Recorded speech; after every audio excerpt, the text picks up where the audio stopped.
This is a series of collages that I've been doing that have been inspired by things that I hear on the news or read in the newspaper. That's where I get a lot of the ideas from my work. Some of them deal with social issues like Black Lives Matter or extreme weather conditions like forest fires and floods.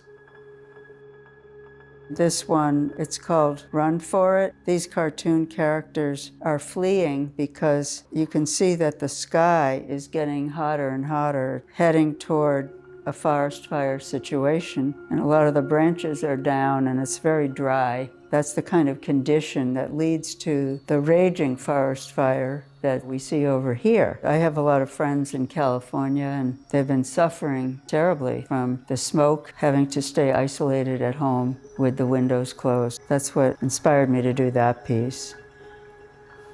This one is an urban scene with a sense of urban despair. The tree has no leaves. The women are in silhouette, but they're made out of colored paper that I printed that looks almost like rust, as if they were burned and rusted. It's not a very positive looking tone. And then the garbage overflowing, and these buildings have the desolate look of a lot of urban housing projects. And I use these little cartoon figures. They're like unwelcome visitors coming into the scene.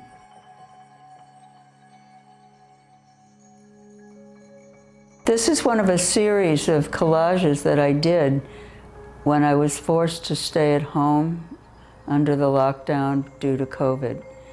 And looking around, I didn't have very many art supplies at home. So I thought, well, we have lots of newspapers. So I decided to use newspapers and oil pastels, and the background is painted. It was great to use these newspapers, and then when they were all completed, I coated them with some acrylic medium to make them last longer on the front and the back. This toy up here was given to me by an art critic, the late Francine Coslow Miller, who had a large doll collection. It's a Bratz doll. I keep it in my studio as a memory of her. All these toys have been appearing in my work in many different aspects. So they all live in a pile in a corner of my studio, and they've gathered around the Queen. This piece called Balinese Puppets was done on newspaper. It depicts many things that I saw around my house that I cherish and remind me of places I've been and things that I've collected in my travels. This is called African Puppet. The puppet was purchased from a gallery of African art owned by Tim Hamill in what is now called Nubian Square in Roxbury. It's a cultural center for African and American art and people who live there. This puppet was used in Africa, according to Tim Hamill, as a way for people to voice their political ideas without saying them directly, so they could speak through the puppet. The other things in the collage were things that I saw around my house. This wonderful ceramic pig was made by Robin Henschel. She was the one who started the Feet of Clay pottery in Brookline. The ceramic jug over on this side was purchased at the Lowell Film Festival in Georgia, and a number of southern areas. Families have a tradition of making ceramic pottery jugs. This cactus is an important plant in my decor. So these are all references to my home environment. This is the fourth in a series on newspaper. It's a tour going around my house, concentrating on different objects that have memories and meaning for me. This toy elephant, it's a tweed elephant. It's really only this big. My father brought it home from World War II when he stopped in England briefly, and must have been just after I was born in 1944. I still have this elephant sitting on my dresser at home. This plastic deer arrived at my house on my birthday from Andrew Mrozik, I love it. It's in my bathroom. The Jolly Green Giant is from a store in Somerville.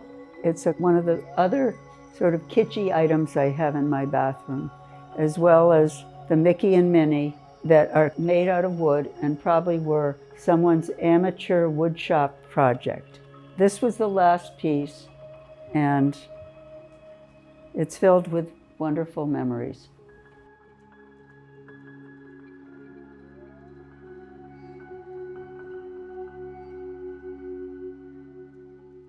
This is stuffed animals and toys and dolls that I found on the shelves at Urban Renewal, a wonderful thrift shop in Brighton, which sadly has closed. I used to go there periodically and look on this huge shelf packed with animals and dolls and find these amazing things. I had such fun picking out all these strange creatures. There's such a variety of forms. I find them very exciting to draw. They can be manipulated and piled up in different ways. This little octopus with all the tentacles has been really fun to draw. This creature, he sure is a funny looking character, and I've used him in a lot of my drawings. We have Cat in the Hat, a well-known figure from children's literature. This guy's from Sesame Street. I've been spending a couple years working from these. They've been metaphors for various social issues. This is part of a series of cutout wood toy reliefs that I made based on the same toys that I've used in my other drawings that were shown at the Howard Yuzerski Gallery. It's a new concept for me to use plywood and have them cut out through a laser cutter and made into wall relief.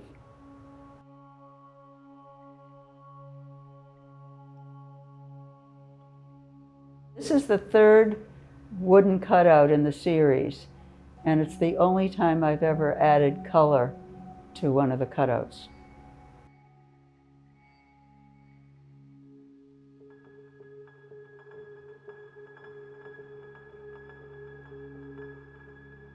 I'll talk a little about the process here in making this collage. I've been working with the medium of collage a lot, and I really enjoy it very much because I get a concept and then I make all the parts that I think I might want to use. And I get ideas for the parts over time. So sometimes it takes a number of weeks to make all the parts and to figure out what I want to make. Then I start trying to figure out what kind of environment they're going to be in. And I don't glue them until much later. So I spent a lot of time moving the parts around, trying to decide if I have too many parts or whether they're in the right location. So the composition has to be resolved before I can do any gluing.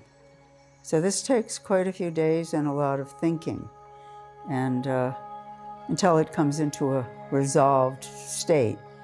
So that doesn't happen quickly, but it's great to be able to move the parts around and not have to be committed to positioning them in a way that I might not be happy with the next day. So I wait a long time before I actually start gluing it when I feel it's completely resolved. Sometimes I put in too many things. I'll have them laid out and then I think, oh, it looks much too crowded. So then I start taking things out and putting them aside, and then those things might end up in another collage later. It's a process that's a lot of fun, and when I do finally get it resolved, it's very exciting to be able to master the chaos.